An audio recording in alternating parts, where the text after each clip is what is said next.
Today's episode is brought to you by the Academy for Virtual Teaching. Feeling invisible online, overwhelmed with too many other things on your plate? You're not alone. You know you need to create marketing video, but you just don't have time.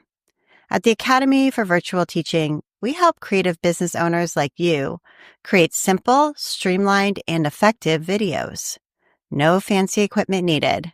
Sign up for our free 3-step promotional video mini course at a4vt.com and get started creating videos that convert and connect. Thank you so much to the Academy for Virtual Teaching. And now, here's the show.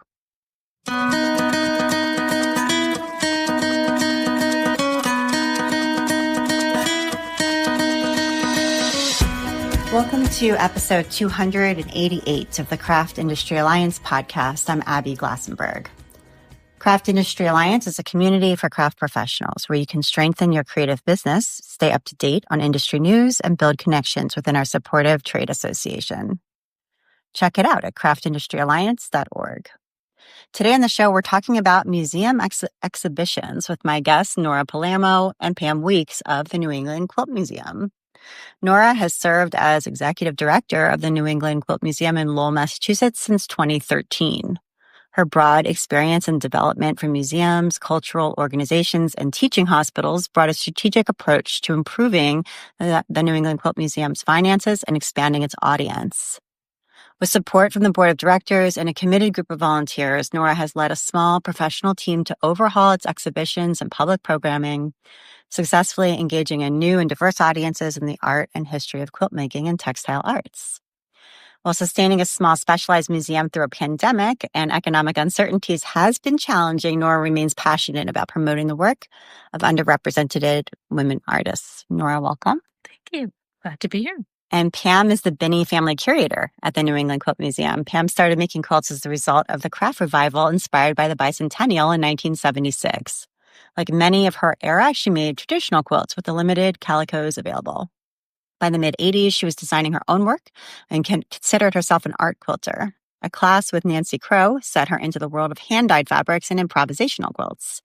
In 1991, she took a class on reproducing the antique quilt she loved but couldn't afford, and she was hooked on quilt history. As the Binney Family Curator of the New England Quilt Museum, she works with many different quilters, collectors, institutions, and co-conspirators to plan exhibits for the museum and research the quilts in the museum's collection. Nora and Pam, thank you so much for inviting me here to visit the museum in person. It's really great to be here. Thank you for coming in today. Yeah, I've just gotten to see a tour upstairs of all of the exhibits that are here, so that's been wonderful. So I'd love to talk a little bit about the founding of this museum because I'm not sure how many quilt museums there are, maybe you know, in the United States, but it is a pretty specific kind of niche museum. And so I'm just wondering how this whole thing got started. Was it one person's idea or a group of people, or I'm not sure. You can tell us, Nora. Sure. So in the 80s, the New England Quilters Guild, which was a collective of quilters from all over the region, were active and met and did all the things quilt guilds do, and eventually decided, we should have a museum. We should have a center where people can see this work and we can meet collectively and support and encourage and inspire other quilt makers. And so they got the wacky idea to start raising money and invest in an actual building. And that's how we ended up here. In 1992, we actually purchased our current home at 18 Shattuck Street in Lowell. And Lowell seemed for them to be a good location because it connected back to the textile industry and the rich history here.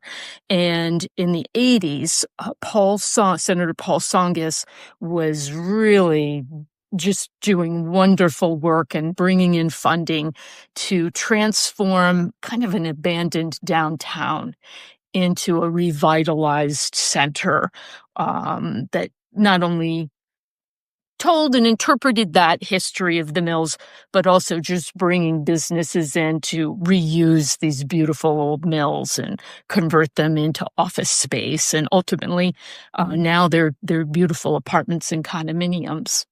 And so was sort of what I think attracted them to this location. Real estate at that time was, very affordable, and they needed a lot of space. One of the problems we have, all quilt museums have, is you need a lot of ceiling height. So the structure of the bank, this particular building, is what's called a Greek revival.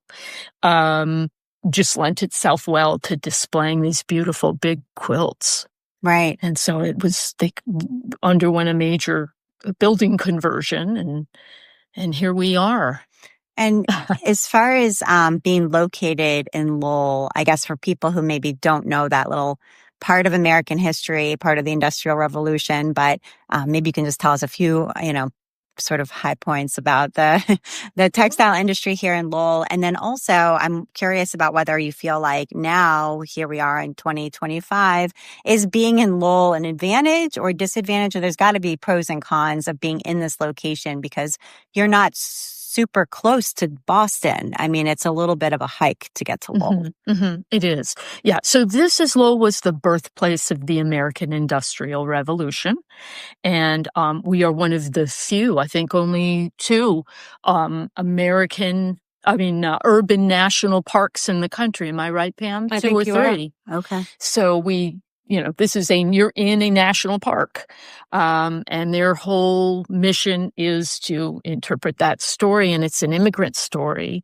Lowell was farmland, and it was developed specifically for textile production to make use of the canals, the Merrimack River, and building canals that they could ship the cotton down on barges and pull right into the factories. So it was incredibly profitable and prosperous. It made many a fortunes, and it improved the lives of many immigrants who came, again, specifically for employment. And the Park Service has a great this is the place where you come on. Yes, you come on a field trip. If you live in Massachusetts, you've been to Lowell on a field trip when you're a child. Yeah, that's right. And learn about the mill girls, because this was a big portion of that story. Is the women who worked the textile mills, the looms, and had various jobs and health complications as a result of it.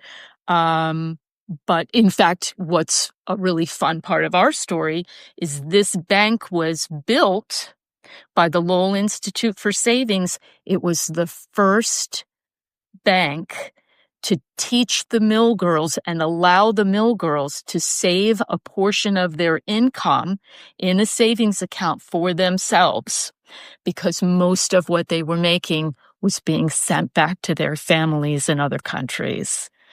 And just throw the date in here. The building was built in 1843. 1843, yeah. Wow, that's great. Okay. So it's kind of a fun connection. They really wanted to try to teach these women to be, have some economic growth and independence for themselves. And so, so Lowell as a city, as a location for a museum, you're not sort of near the MFA or, other sort of museums that someone who might come to Boston for history would have to really make a special trip, I guess. Yes. And it is a complicated relationship.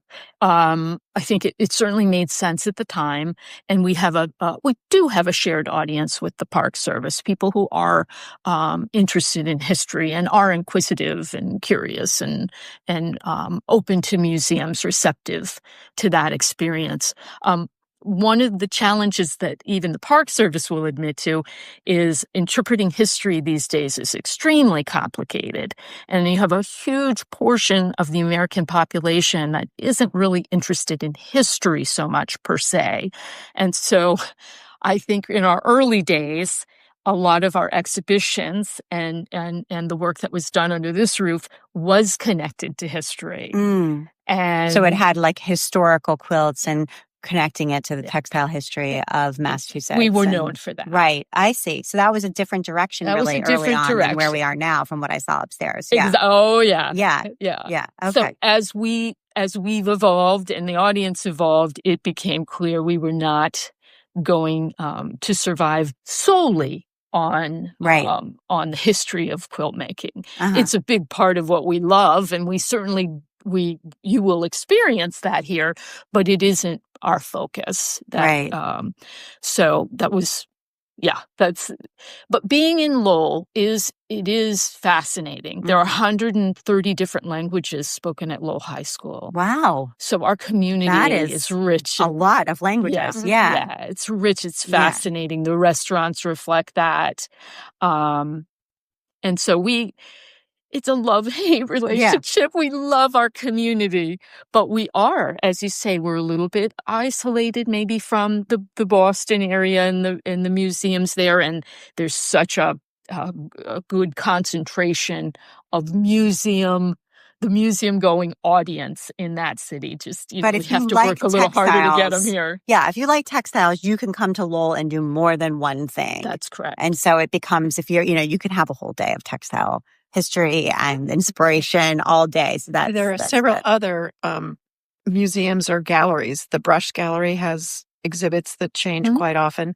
I, for the first time, went over to the Western Avenue Studios. It's a huge mill complex that is just a beehive of small and large galleries. And the place was packed last Saturday afternoon when I got over there. Right. So you can, and places that have somewhat less expensive rents and things like that do attract artists. So so come to Lowell, check it out, and make a day out of it. So I wondered if we could start with Pam, with what is a quilt? I think that's probably when you're curating an exhibit, that's a question you have to ask, because not everything is a quilt. And I mean, I think I saw some things upstairs that maybe aren't quilts really, but it's like, well, when you think about what's allowed to be hung, where is that definition for you? So the definition has to start with 3 layers. There's a decorated top of some kind. There's some sort of batting or wadding in the middle, and there's a backing. And what gives it its name, the quilting, is the stitching that holds it together. We're pushing the boundaries. Not everything upstairs, as you saw, is a quilt, but it has a textile in it or some relationship to textiles. The quilt police don't live here. We don't let them in the front door. We're interested in 2 things: educating what is a quilt, what is textile history, what is the history of our craft, but also this is art. It's on the wall. There's a huge visual component to what you saw in every piece upstairs. And to us, that's as important as the history part these days. And when people come in the door who maybe have no real understanding of quilting, they're here, maybe they got dragged here with a group, or maybe they just, had the day and came. I'm just wondering, what are some of the common assumptions, misperceptions, I guess, that people make when they come in, and what it is that they're going to be seeing? So my office sits upstairs right in the galleries. And my favorite comment is the male voice who says to his wife on the way down the stairs, "I really didn't want to come with you today, but I had no idea that quilts could be this beautiful or interesting or art," or finish that sentence in whatever the word of the day was. It's getting the reaction from people who don't understand what textile art can be and how it can be quilted. It can be raw edge applique. It can be painted. These days, a lot of artists are using images that they're having printed on their textiles and then quilted. And as you saw, we have quite a few things that aren't. We have some rugs in the Just Want a Copyright for Makers exhibit. We have some stuffed work. We have some felted work.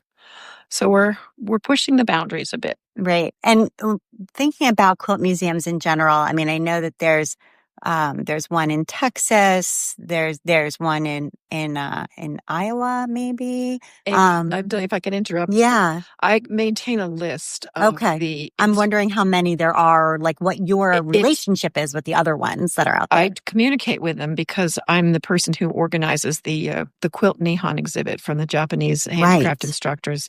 My list currently has 17 line items from people from organizations that either say they're a quilt and textile museum, or they might be a university that has a gallery devoted to textiles and textile history. And that's in the U.S.? In the U.S. Okay, so about 17 sort of fit into this category. They do. Okay, interesting. And so I'm wondering if you could point to an exhibit that's been here, or a few exhibits that have been here that have been some of your favorites, maybe have gotten a lot of press attention or big crowds, some over the years when you think back of some of the ones that you've shown, they're all my babies. You have to pick one. So we have a SAQA, a Studio Art Quilt Association exhibit upstairs, and one of my all-time favorites was their seasonal palette.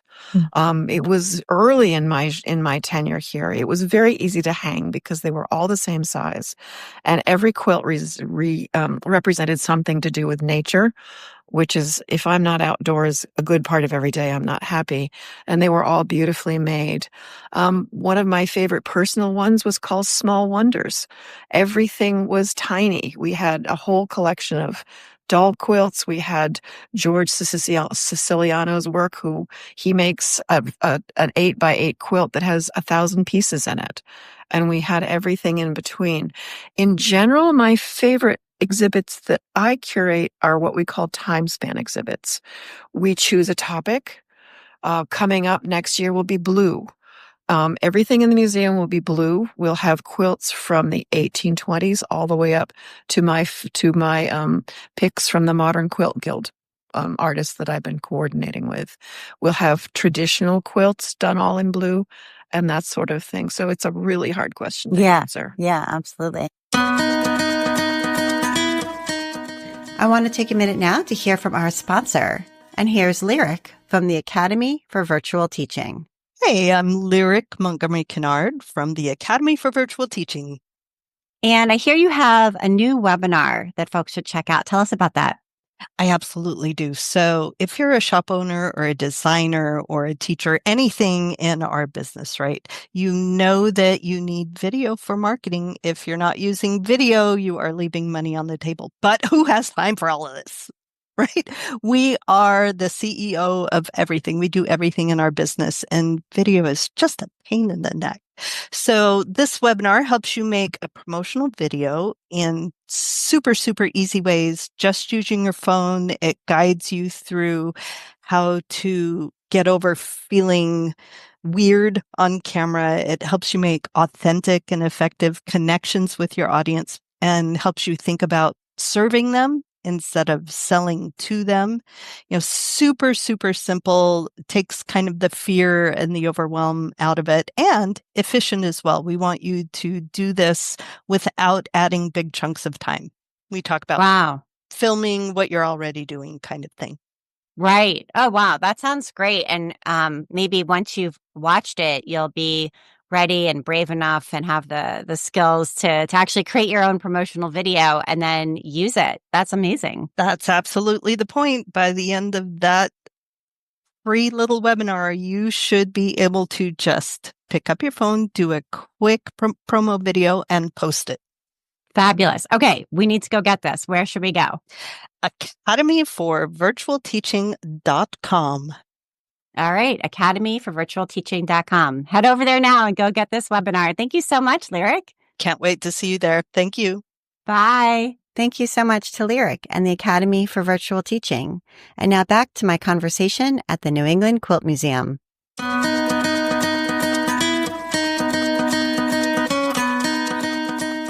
I wanted to talk a little bit about two things. One is that shift that you mentioned from being a museum that housed sort of or focused on historical, textile history to being the museum that it is now. And I don't know if that was under your watch, Nora, or if that was before you, or so what was it like when you got here, I guess? So the museum was definitely renowned for its antique quilts. And in addition to these exhibitions, we have more than 450 quilts in our permanent collection for which we're responsible and take care of. And so that is predominantly antique and early 20th century quilts. And that's what America knows us for. And they're wonderful. And they're certainly... if we were honest, they're the ones that make our hearts palpitate, Pam and I. But, history means different things to different people, and whose history. And so while the institution exists very much to promote the work of women and tell the history of women, these untold stories that no one else really wants to focus on. That is a big part of our mission. We also recognized that there are a lot of textile artists and quilt artists who don't have places to exhibit. They walk that fine line between craft and art. Yeah. And some of them will tell you right up front, I'm an artist. Others will say, this is my craft. I take it very seriously, but that doesn't mean that it's less than art, but this is a craft. So having to serve, this interesting, diverse audience, which is still predominantly female, and we just felt like this is the perfect institution to provide that venue for that work, and also to try to educate our audience, which is a mix. We have people who've been quilting their entire lives, and as we have people who come just general visitors who don't know how to thread a needle. They don't know anything about textile arts. So we just really saw this wonderful underserved was there group of pushback artists. against that when you changed? No, so nobody was like, "Oh, you're giving up your origins" or something like that. No, not that I was aware of. Yeah, and I think part of it is because we do have a gallery. The Nancy Donahue Gallery is dedicated to our permanent collection, and we have a very fine collections manager, Laura Lane, who really knows her history and does a fine job of exhibiting quilts in there that do tell an important story. Even now, Pam and I will walk in sometimes when she's finished, and we'll go, "Oh my gosh, I don't remember, ever seeing that quilt on exhibit. It's fascinating." So there is something that for those folks, right? And the other thing is, with the time span exhibitions that Pam's described, you can serve everybody. So you may have the people who really just love antique quilts come in for something that might be of a historical nature, and they learn and see all these amazing contemporary artists. Some of them doing very intricate and fine handwork, and they're excited, right? And vice versa. We have a lot of the general public in the summer. These are folks on vacation, just enjoying their time out in the sun, and they come in, they don't know much. And they're excited to see contemporary work, very colorful, very unusual.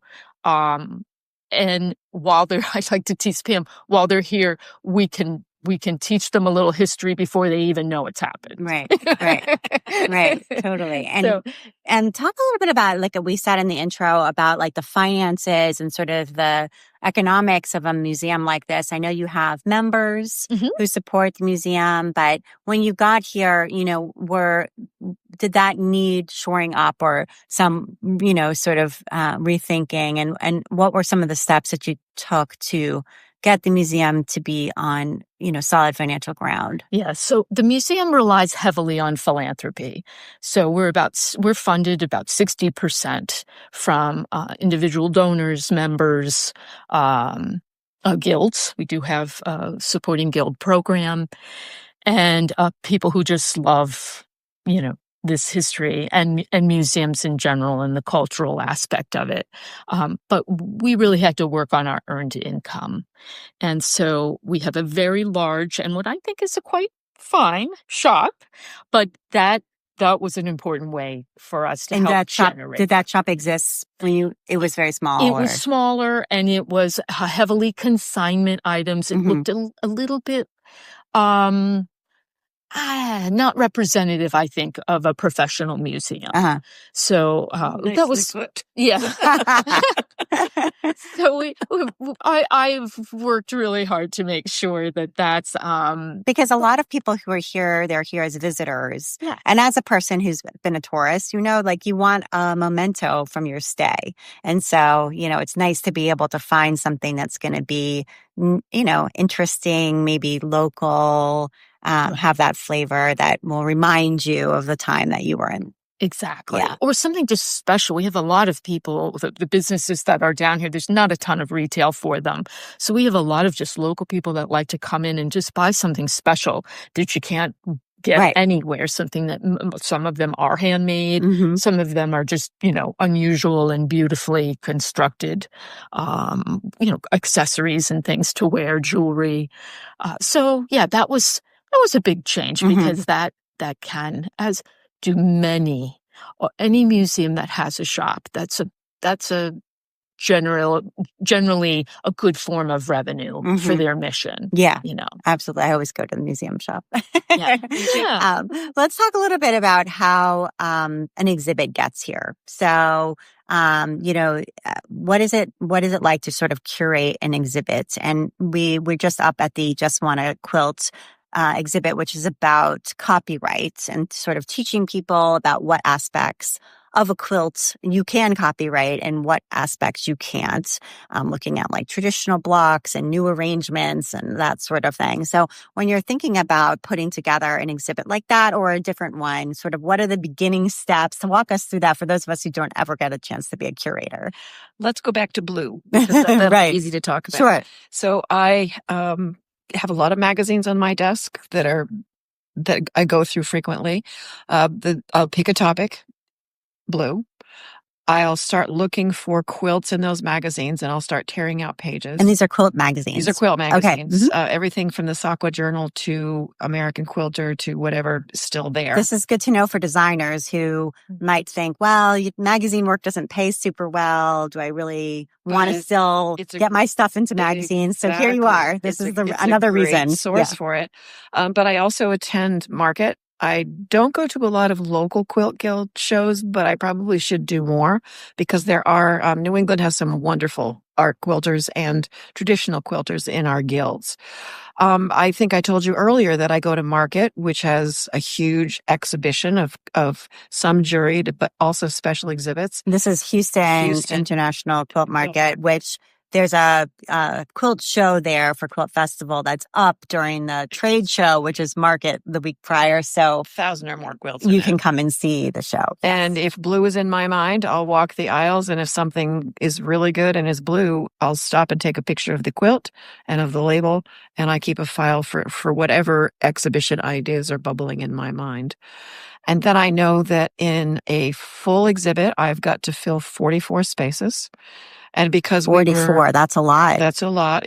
Because we were a bank building, some of them are only 15 inches wide and some of them are 136 inches wide. Right. So I'll keep in mind what's going to go in the South Gallery, what's going to go in the Glass Gallery, and begin building the exhibition that way.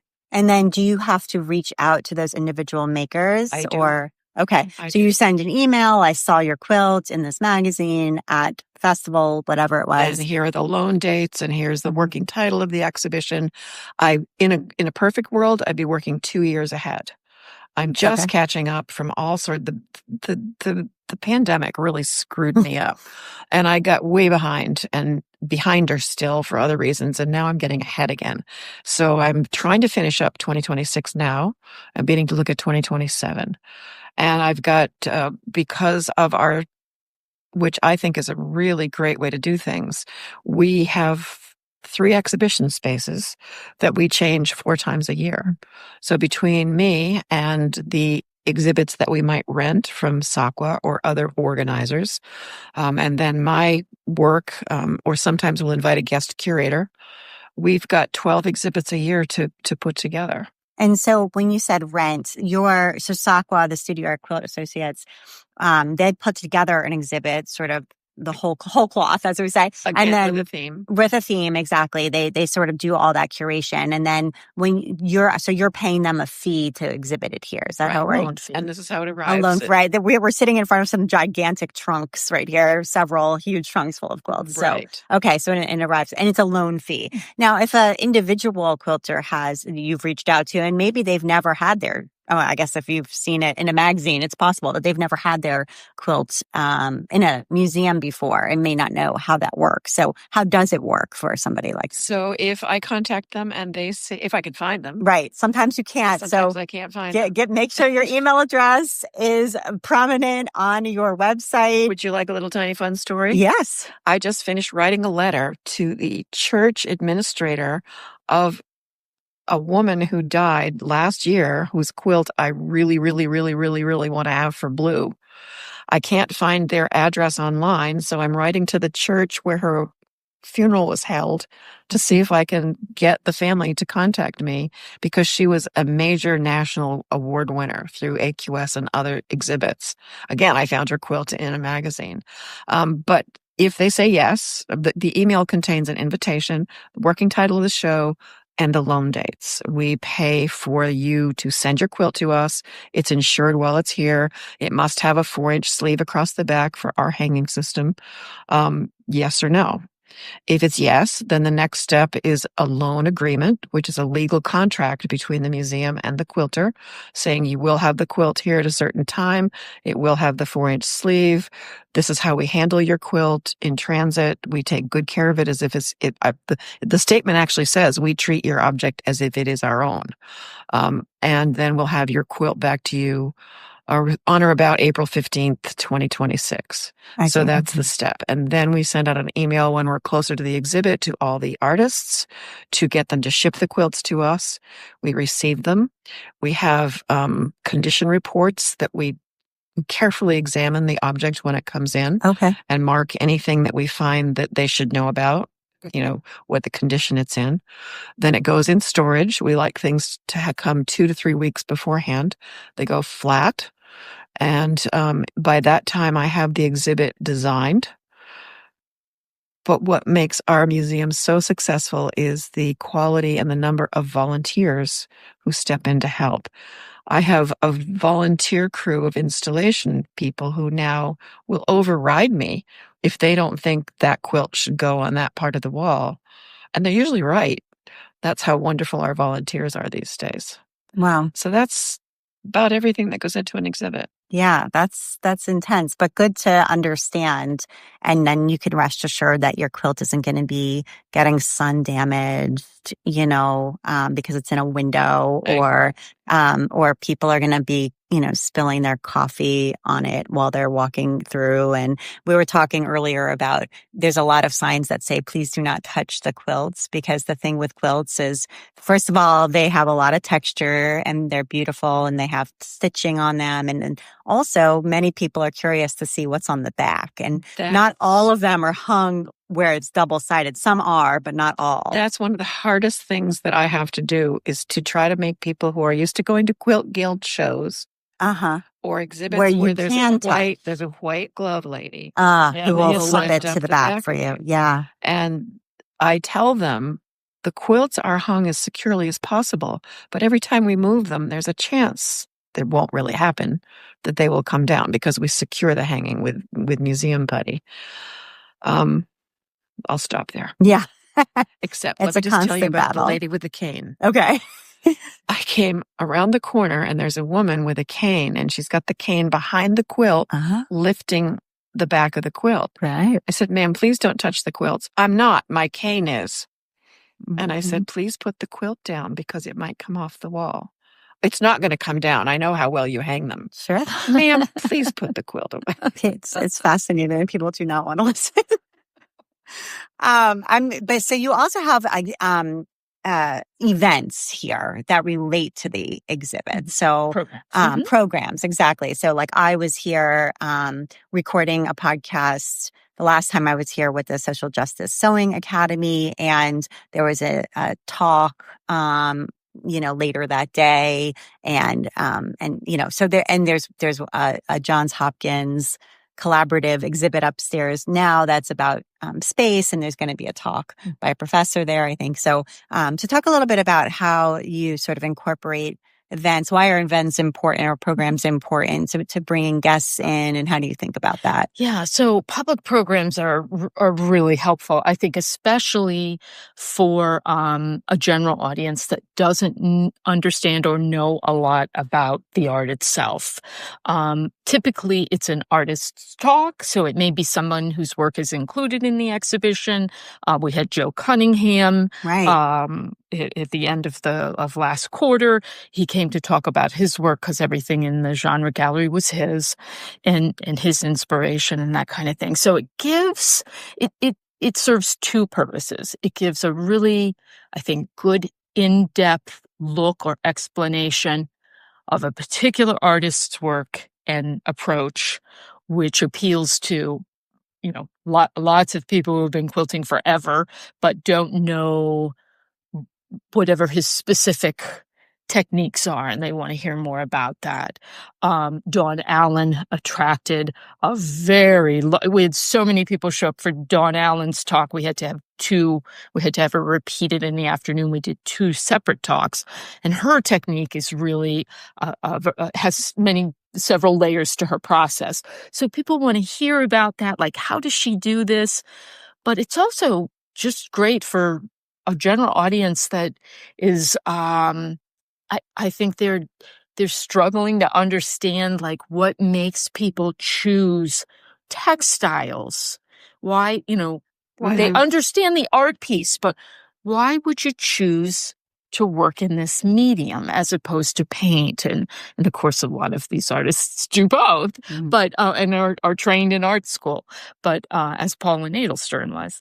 But the public programs, I think, help serve a lot of different people, Right. and just give a much more in-depth look at the work that's on the wall. And in many cases, certainly in the case of the Social Justice Sewing Academy, it's all about the story. Yes. It's all about how did we end up here? Help me out with the quilts from Tucson, the border. The migrant quilt project. Yes. I mean, some of these stories are fascinating. And so those public programs offer that opportunity, as Dr. Sabine Stanley will talk about the Fierce Planets from SAQA on March 15th. Her research as a planetary scientist and this fascinating collaboration with Studio Art Quilt Associates. So, she's basically going to give an astronomy talk.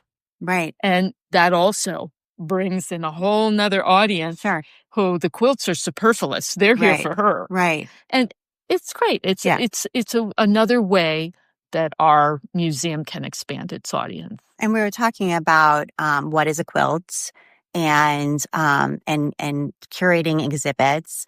And quilts have always been also a way to communicate different messages. And in recent years, we've seen some exhibits censor specific quilts because they felt that the imagery or the words on the quilt were not appropriate for some audiences or for their audiences in particular. And you've shown a lot of those quilts. So how do you think about messages that are on quilts that have violent images or sexual images or images of people's body parts and things like that, that maybe or have a overtly political message of some kind, that maybe other, institutions have decided that they don't want to exhibit. And, you do need to be sensitive to all audiences. We were upstairs. There was an adorable 2-year-old upstairs, for example. So what are your thoughts on how to walk that line? Let's start with Threads of Resistance, which was an exhibit. Which I saw here. Which you was saw wonderful. here. Yeah. There were a lot of diverse messages. the gun question, women's rights, transgender rights, economic policies, immigrant policies. We had a little blowback after we took that exhibit. A couple of people on Facebook said, those messages don't belong on quilts. And I went right back to educator mode because I knew about an 1836 quilt that was made as a fundraiser for an anti-slavery fair. Textiles have been used for a very long time. Go back to the medieval tapestries that hung in kings' castles and had a message in it about the glory of the king or the purity of the unicorn image. Go back to the Bayeux tapestry, which is a 248 long, 18-inch high piece about the glory of the battle and the king, and all the messages written in Latin about the Battle of Hastings. They've been used for messages for a long time. When there are sensitive topics or quilts that might be upsetting to some people, as in Threads of Resistance, we chose to put the ones with the most graphic images. Words that aren't polite is the best way to put them. There were a couple images of knife wounds in bodies that younger audiences probably, well, it depends on the parent, but we created a section with clear signage at the beginning of it that said, here's what's in here. Right. It's up to you whether you want to see it yourself or bring your children. Viewer discretion. Viewer discretion. And it was okay. It was okay. When we had the Social Justice Sewing Academy here, I put a big piece of paper up on the wall, and there were hundreds of people who chose with pencil to write their messages. The question at the top was, what is social justice? If we had 250 pencil written sentences on that, there was one that said, not on quilts. Everybody else was very receptive. Mm-hmm. And the people who say not on quilts don't understand the 1,000-year history.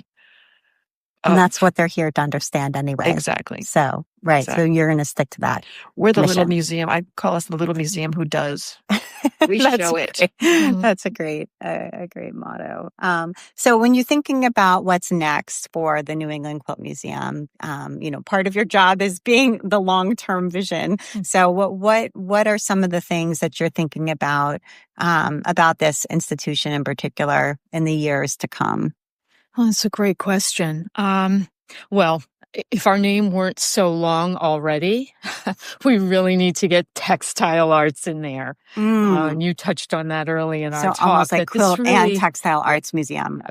At this stage in our 37, almost 38 years, we are a textile arts museum and quilts. Amy, in that list of 15 to 17, at least 5 or 6 of them are Museum of Textile and Arts. Yes. Quilts and textiles. I see. So it is fairly common to incorporate. Yeah. Okay. Yeah. So because it allows you, because what would that allow you to do? Well, we do it anyway. I see. But because of the name, I would like greater clarification that we do all of those things. You don't really know it unless you're part of you're a member, right, or you're familiar. You're familiar. Mm-hmm. So, that I think that's inevitable at some point. We're going to have to tackle that one, just so we clarify that our mission is broader than quilts. I would like to see perhaps. My hope would be someday a newer and fresher home. And what I mean by that would be space to have more classes and workshops and expand our educational mission. That would be great. Something that allowed for that. But we do a lot in this building. And with do you have workshop space now? Well, what we do is we have to do workshops outside of regular museum hours, and we set up in the genre gallery. So I've had several instructors teach in there. But it would be nice to have dedicated space for that. Yeah, I like what we do. I wish we could just do a little bit more of it. It would be nice to have a larger staff that could take on more education programs. We'd love to do school field trips Yeah. and really be able to engage students. The ones who come have a wonderful time. I'm always surprised. I don't know why. Not that I don't expect them to enjoy it, but I'm always surprised at how much they enjoy it. And these are young, in many cases, young elementary school age I think children, it feels middle school. accessible as an art form in a Yeah. way that maybe going to a more sort of formal gallery doesn't. Yeah. Yes, I think that's true. And so we'd just like to be able to do more. Yeah. Okay. That sounds good. And I want to make sure we get to your recommendations because you've got quite a few on here. And Pam, you wanted to start with the Haptic and Hue podcast. Since this is a podcast and people are already podcast listeners, tell us what you like about that one. What I like about Haptic and Hue is the range of topics. I didn't think I would ever be interested in learning about haute couture embroidery in Paris and the long history of it and the danger that it's in now because no one is learning it and the people who are doing it are not getting paid properly. I didn't think it would lead me down another trail of wanting to completely understand how people found a 50,000-year-old needle and the complete rethinking of the way we look at ancient history. We shouldn't be calling it the Stone Age. We should be calling it the String Age, because without people figuring out how to make string, there would be nothing to attach the stone axe to the handle. And then she's done 3 or 4 wonderful podcasts about quilts. Did you know that for World War II, the Canadian Red Cross organized quilts to send to Europe? And she just did one on Hawaiian quilts. She interviewed Lindsay McCrae for feed sacks and feed sack quilts. It's basically textile history from 50,000 years ago to yesterday. Right. And So it's topics that are so engaging. Yeah, absolutely. It's great. And then you are knitting a cat for your grandson. And the designer is Claire Garland. So I have 2 grandkids and they like their stuffies, and I try to make them a stuffy a piece every year, whether it's a quilting pattern, a cloth pattern, or a knitting pattern. And I can't decide if I like it or not. It's going to be a life-size ginger cat. Oh. And it's kind of weird to knit the eye holes and the ear holes and to be working with threads, but I'm working my way through it. Well, I'm a stuffed animal person, so I appreciate her work. Will do. And then you wanted to also recommend some skiing near Manchester, New Hampshire, Manchester Waterworks. It's not so much specific place, but what's keeping me sane these days is the fad of forest bathing, is spending a certain amount of time outside with the sun on my face. We live in a place where we're surrounded by a lot of public land, and I just have to walk across the street and stand and look up at my pine trees, and I'm a little bit better that day. Right. Absolutely. But it's been on skis lately. Yeah. Right. As we come into the spring. Yeah. All right. And then Nora, you wanted to recommend Wisdom of Wildly Creative Women by Angela Lamenzo. Yes. So that is an interesting book that covers women who work in all kinds of genres. They're music, they're dancers, they're artists, the whole gamut, business women, entrepreneurs, just very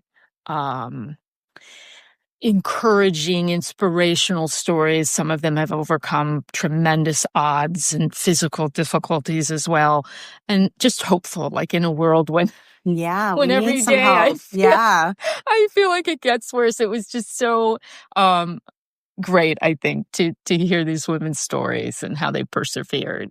And you also wanted to recommend Maria Callas' Sacred Monster. Yes, that's an interesting biography by one of her personal friends, lifelong friend, and an interesting look at how the world likes to tear down talented women who make their own rules and demand respect. Yeah, not a lot of tolerance for that. And the world was pretty successful at trying to tear her down. I thought thought that was very interesting. And sadly still happens today. Yeah, it does. And then the online art magazine and culture blog Colossal, which is also thisiscolossal.com, which I've seen many times. Just love it. Just wonderful. They seem to find, I should reach out to them and learn how they do it at some point, because they do seem to find the most sort of remarkable pieces of art to share. Yeah, they do. Mm-hmm. And just, so I love it because I'm always learning something new, and it'll take me to, you know, I'll learn about an artist or an installation or just something completely, I don't want to say obscure, but I wouldn't have otherwise known about it. And so I'll do a little bit of reading on that. Yeah. So it's just fun. It's good great educational. for discovery. Yeah, yes, exactly. Absolutely. Well, this has been great, Nora and Pam. Thank you so much for having me here at the New England Quilt Museum. And I just really enjoyed learning more about it. Thank you so much. We're so glad to have you. And you've been listening to the Craft Industry Alliance podcast. I'm Abby Glassenberg. Today's episode was brought to you by the Academy for Virtual Teaching. You already have everything you need to create videos that grow your business. You just need to know how to use it. Our free 3-step promotional video mini course at A4VT.com will show you how to make simple, authentic videos that sell using just your phone. Go to A4VT.com to get started today. Thank you so much to the Academy for Virtual Teaching. Craft Industry Alliance is a community for craft professionals. When you become a member of Craft Industry Alliance, you get in-depth coverage of craft industry news, the opportunity to connect with fellow professionals for advice and support, and access to an educational library filled with ideas, tools, and resources to help you as you build your business. Join us at craftindustryalliance.org. Thank you so much, and I'll see you next time.